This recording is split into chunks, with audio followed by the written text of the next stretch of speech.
Hola,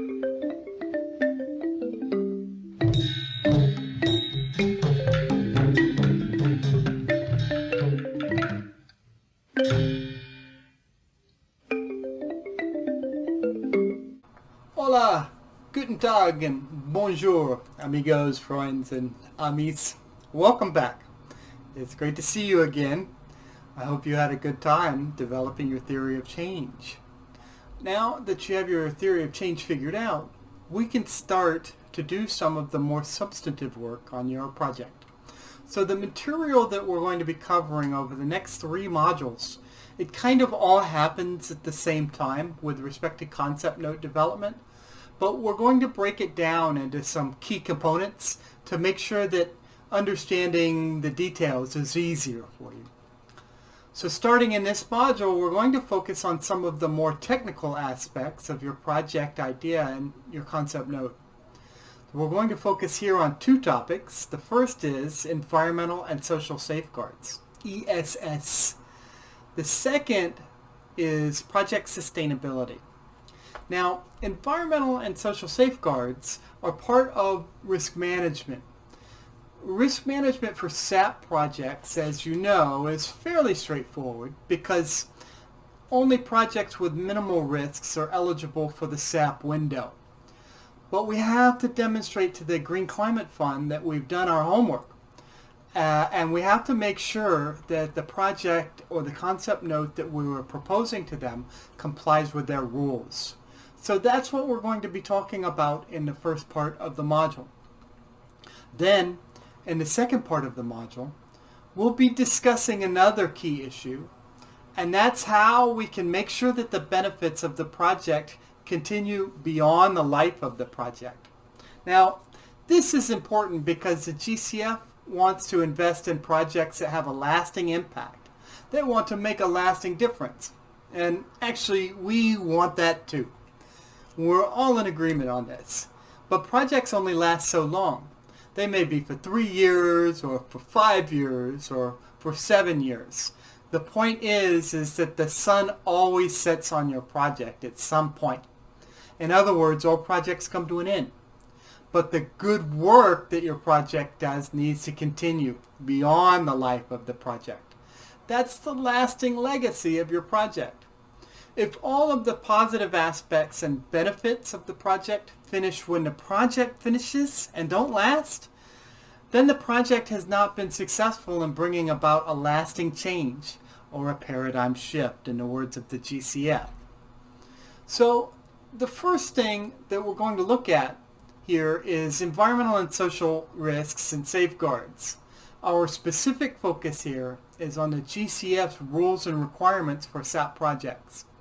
As you know, SAP projects must be Category C projects, which means they have to have minimal risks. This means that they're very limited in the types of things that they can do. Anything involving infrastructure or construction, for example, is off the table for a SAP project.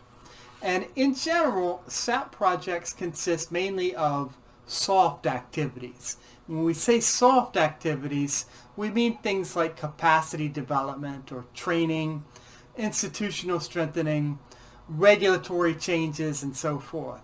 Soft projects in contrast to hard projects. Hard projects, that's when you build something.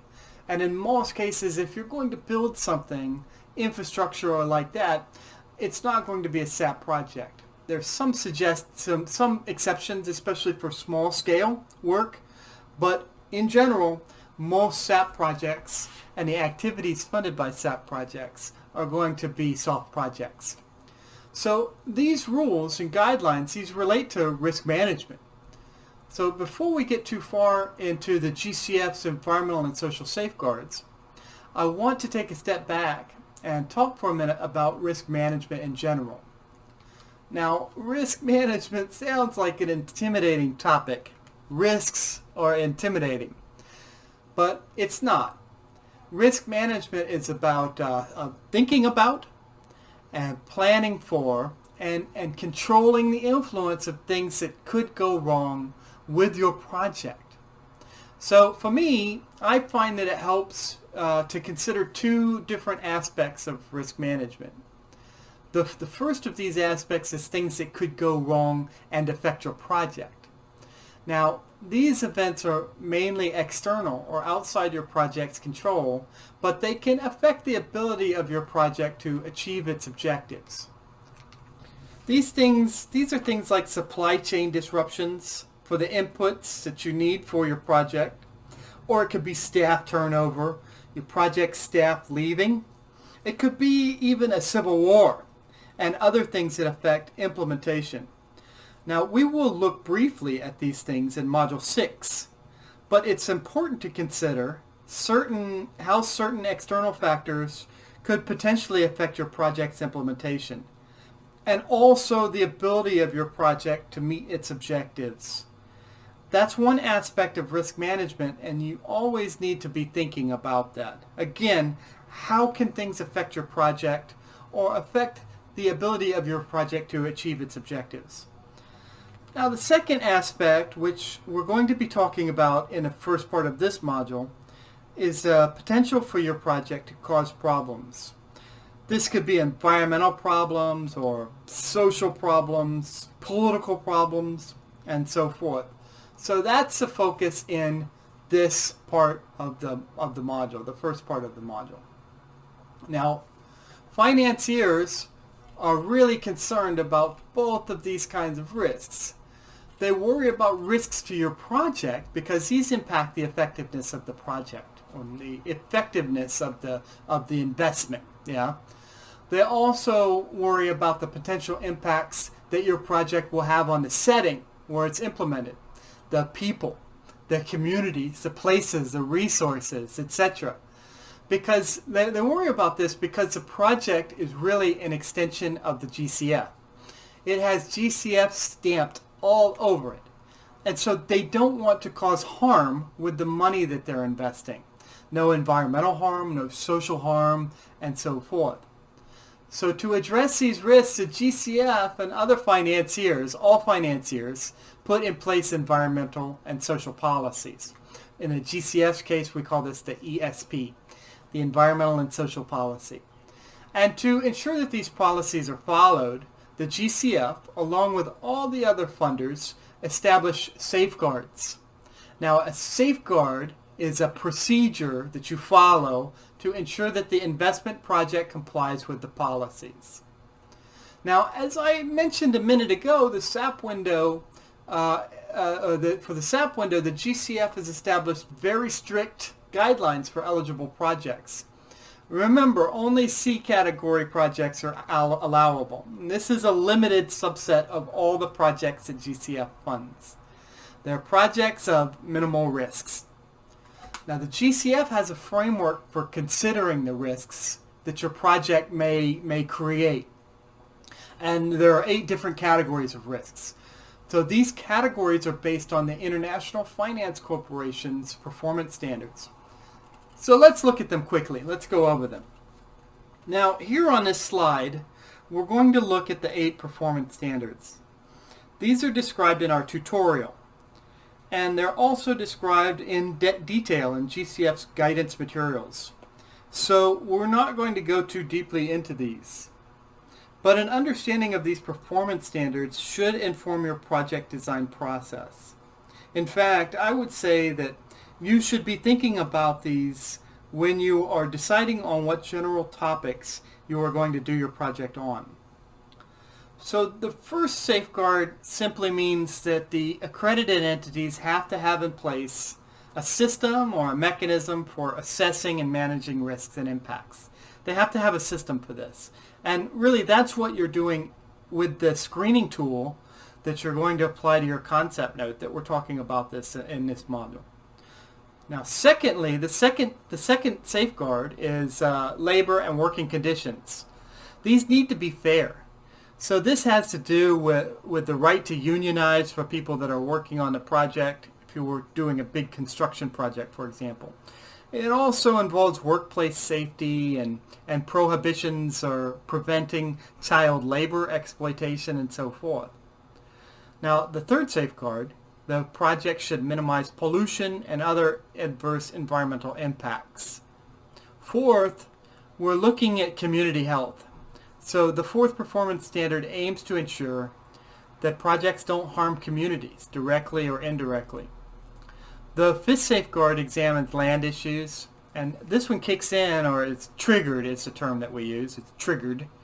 It kicks in for projects that may need to acquire land for some reason, or which may need people to move temporarily or permanently. The sixth performance standard aims to prevent harm to ecosystems, biodiversity, protected areas, and habitats, and so forth. The seventh area relates to indigenous people. And this safeguard aims to ensure that projects that involve or affect indigenous people, either directly or indirectly, that they're designed not to disadvantage or harm the indigenous people, and that there's consent and full knowledge on the part of the people that are being affected by the project.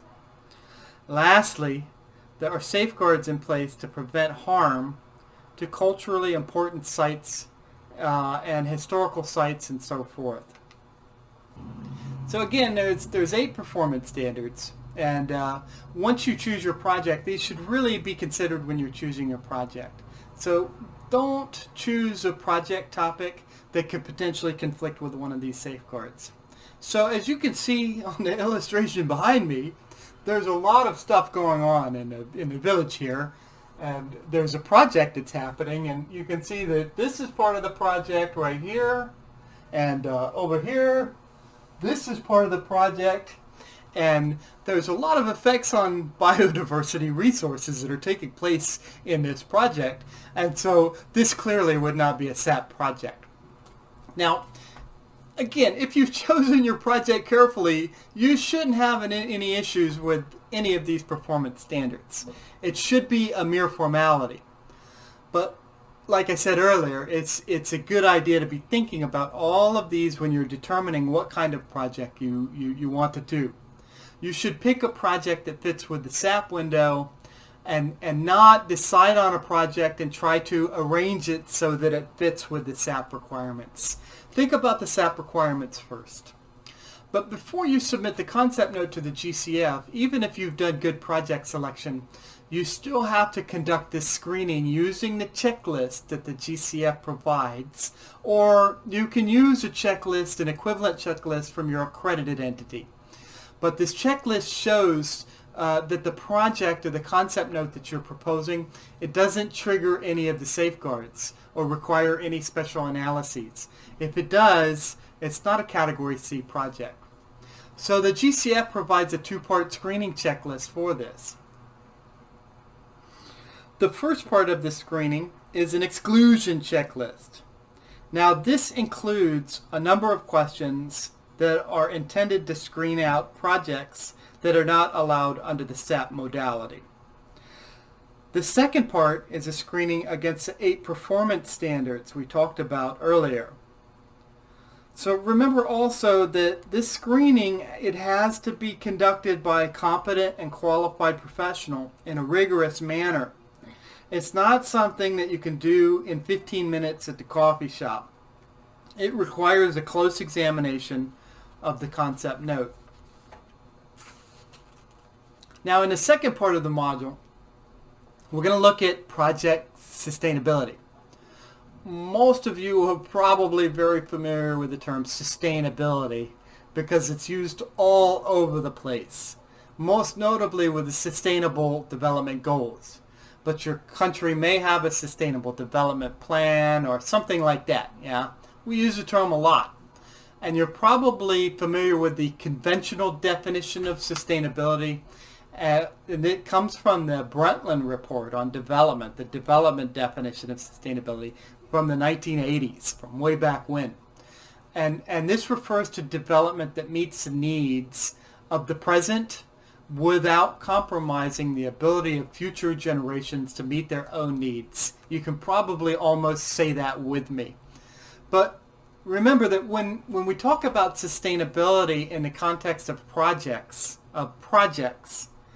we have a different definition. We have a specific definition of sustainability, and it's different from sustainable development sustainability.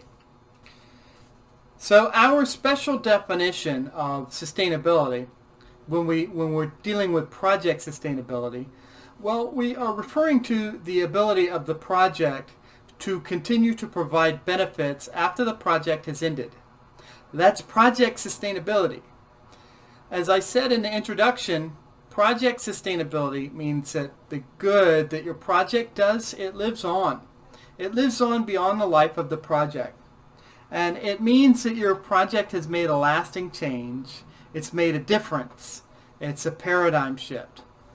So for example, let's say that you're doing a climate smart agriculture project. Climate Smart Agriculture, CSA. And you spend 5 years and you teach farmers how to use drip irrigation. And you've taught them how to use climate resilient seed varieties. And you've also taught them how to use seasonal forecasts to guide their planting decisions. So when the project is over, well, you want the farmers to continue to practice the techniques and the behaviors that they've learned from the project. That's part of the paradigm shift, right? You're changing the business as usual conditions that create vulnerability, and you're changing those conditions so that they produce resilience instead of vulnerability, or adaptation, adaptive capacity. That's the change that your project brings about. But if the farmers abandon the climate smart techniques after the project is over, then your project is really a failure, because the good things that your project did, they weren't sustainable. They didn't live on beyond the life of the project. So project sustainability really consists of several different aspects, and we'll touch upon those in the tutorial. And we'll talk about them in the second part of the module. But project sustainability, it really comes from the design of your project. Your project needs to be designed to be sustainable with the future in mind, not just the implementation period. The bottom line is that projects that are designed poorly, they lack sustainability, and the benefits tend to end when the project ends. But well-designed projects think about the period after the project closes, and well-designed projects have sustainable benefits. So one very important aspect of sustainability that is directly related to your concept note is the exit strategy. The template specifically asks you to develop an exit strategy, and we'll talk all about that. The exit strategy describes how your project will wrap up, and the steps it will take to make sure that the outcomes of the project continue even after the project management office closes for the last time. Now, you can think of the exit strategy, you can think of that as a sort of transition strategy from project to after project. But it's a very important consideration, and we'll talk about it. So that's it for this video. Now let's move on over to the tutorial presentation, and then you can have a look at the tool that we've developed for this module on sustainability and exit strategies. It will help you work out the sustainability aspects of your project, and it will also help you craft and write out the exit strategy that you have to include in your concept note. We did not develop a tool on environmental and social safeguards because, as I said earlier, the GCF has their own tool. It's included in the SAP concept note template. Yeah, so just use that tool. But again, in the tutorial, we will talk about that tool, and we'll give you some guidance on how to fill it out effectively. Remember, you can also use a tool from your accredited entity if your accredited entity has that approved tool. So check out the GCF video also. They were kind enough to make a video especially for this course, and it provides some details on Category C projects and clarifies some areas that are confusing to some people.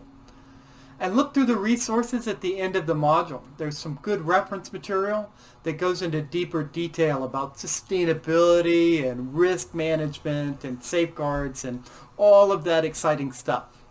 So thanks for watching. Sampai jumpa lagi, and vaya con Dios.